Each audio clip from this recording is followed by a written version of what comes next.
mapagpalang hapon sa ating mga kalingap. Tayo po ay mag-aayos ng electric fan. Ayan, shoutout po kay Val Santos Matubang, Ate The Vlogs, kay Kalingap Rab, at sa lahat po ng Team Kalingap, mapagpalang hapon po. At ngayon po, andito tayo sa landing pad. Tayo po ay naglinis ng electric fan. At ang isa naman ay ating inayos dahil binuksan ko po siya kahapon. Ayaw na pong umikat, ayaw pong umikot. So, tinanggal ko siya. Kahapon ko pa tinanggal itong isang electric fan para tingnan kung ano ang problema. At nakapagtanong naman po tayo kung bakit ayaw umikot ang electric fan. Pero naririnig ko yung motor niya umuugong. So, nagtanong tayo kay Darlene kung ano ang dapat kong gawin at ako na lang mag-aayos ng electric fan para naman po may magamit. So, ito po yung aking inayos. Ito po, ang sabi, lagyan ko daw siya ng langis. Kahapon po, ito po ay ayaw umikot. Ayaw po yung mapihit na ganyan. Ayun, tingnan po natin kung ito ay work na. Okay na. Ayan. Buksan natin. Ayan. Nakikita po ninyo, umiikot na po siya. Ayan. So, yung ginawa po natin kahapon ay tinuro na lagyan ko daw po nga ng BB oil. BB oil po ang ginamit ko. Kahit ano pong gamitin oil, basta oil.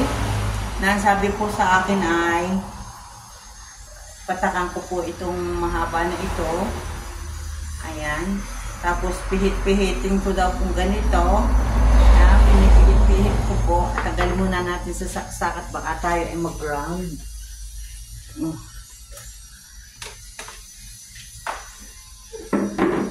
Ayan. Kaya ipipix na po natin ito. Okay na po. Nilinis ko na rin. Hugasan ko na rin. Ayan. Ito siya. Siya po yung ayaw umandar. Pero ito namang isa, kanina ko lang siya tinanggal at nilinis ko na din. Hugasan ko na rin yung kanyang yung cover at saka yung kanyang EDC. So, unahin natin ito. Ayan. Unahin natin ang pag-fix nito. At ito po yung dalawang lock.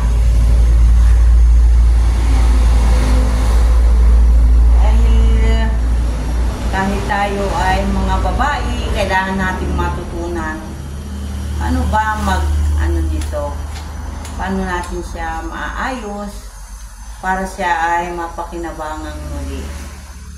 Ayan, inikpit ko na po at ilalagay ko naman ito. Ayan.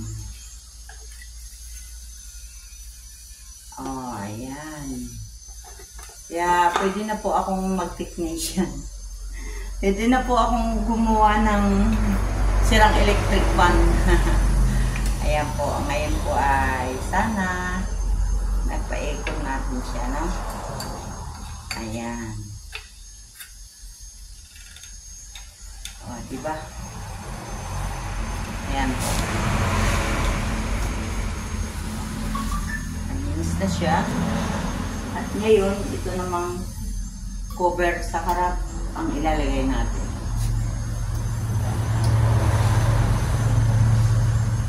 Nakakapanghinayang naman kung hindi natin siya mapipix.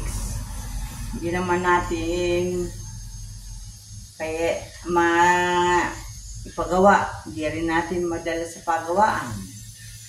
So, itry natin na kung pwede natin gawin, tayo na lang gumawa. ayan. At kahapon nga pagtanggal ko nito, nagtanong ako kay Darlingan, nagtawag ako, sabi ko ano yung dapat kong gawin kasi yung electric fan ayaw umikot. Ngayon, tapos na po. Try po natin. Ayan, try natin.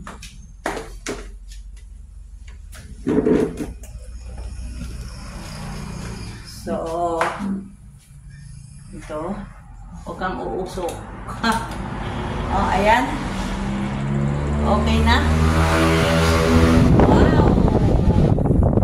Diba? Hindi na kailangan nating pumunta sa shop para magpagawa. Dito naman pala sa bahay. Ayan. So, may electric pan ako. Ito namang isa, hindi ito sira. Ito ay talagang nag-work naman ito. Kaso nilinis ko lang. Pero itong isa talaga, medyo ilang linggo, mga 2 linggo na rin itong hindi umiikot. Oh, 1 week lang pala. Ayan. So, kaya tinanong ko kay Darling, ano ang problema ng electric fan? Bakit ayaw inunsot yun? Itinuro nga po niya sa atin. Ayan, okay. O, diba? O, ito namang isa. Ito ay nilinis ko lang. Hindi ko naman siya ginawa. Pero yung isa na yan, kahapon ko pa yan nalagyan ng langis. Bigyan ko na siya ng langis para umikot na yung ilisig. Kasi ay umikot. Pero hindi naman siya, ang makina niya hindi naman sira. Kaya lang nga, hindi ko alam kung ano. Siyempre, kung kaya rin lang naman natin gawin,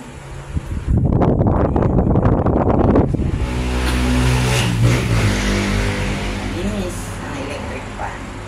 Malakas ang hangin ng aking electric fan. Ayan. Uy, maluwag Paris.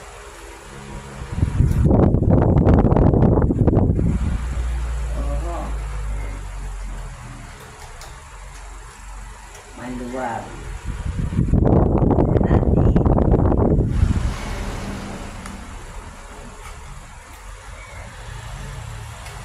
Kailangan tanggalin muna. Yan. So ito sa inyong lahat. Sa mga gustong magpaturong paggagawa ng electric fan.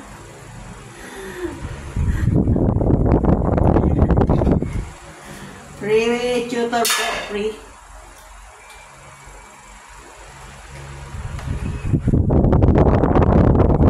Sa higpit. Ayan.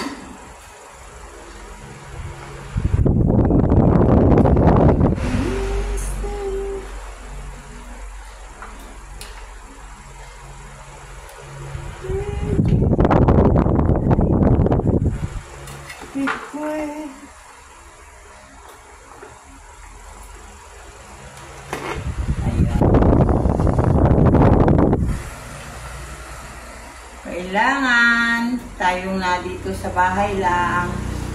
Kailangan marunong tayo mag-fix ng ating gamit para hindi na yan ibinabayan.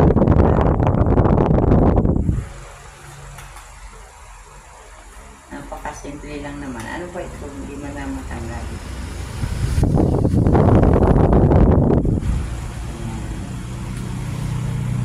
Aha!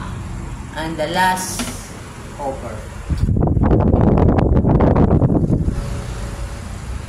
Ganyan lang pala yung simple. Kailangan lang pala nun ay langis.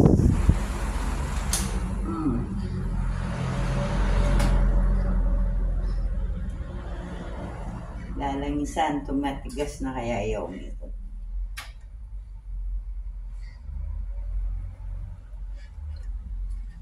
Shout out sa inyong lahat. Magandang hapon. Yan.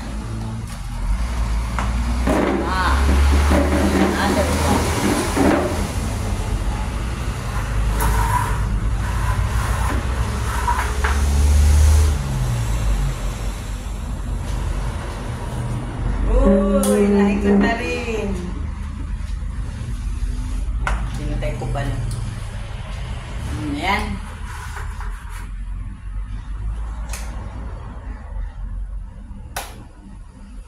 Oo, di umandar na dito.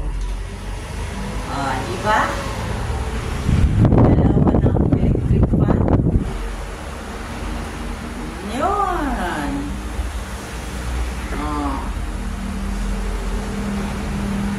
Nice. Well done. Isa lang naman yung ating inayos kasi ayaw na siyang umikot. Ito namang isa, nilinis ko lang. So, ayan, pareho na silang gumagana. Ayan. Salamat! Sa nagturo sa akin, darling, salamat. Tinuruan mo ko kung anong gagawin ko para itong electric fan ay magamit at umikot. Ayan, maraming salamat po at shout out sa inyong lahat. Babay po. Hindi na po ako magla-live. Napakaraming naka-live. Ayan. Salamat po ng marami. Bye-bye.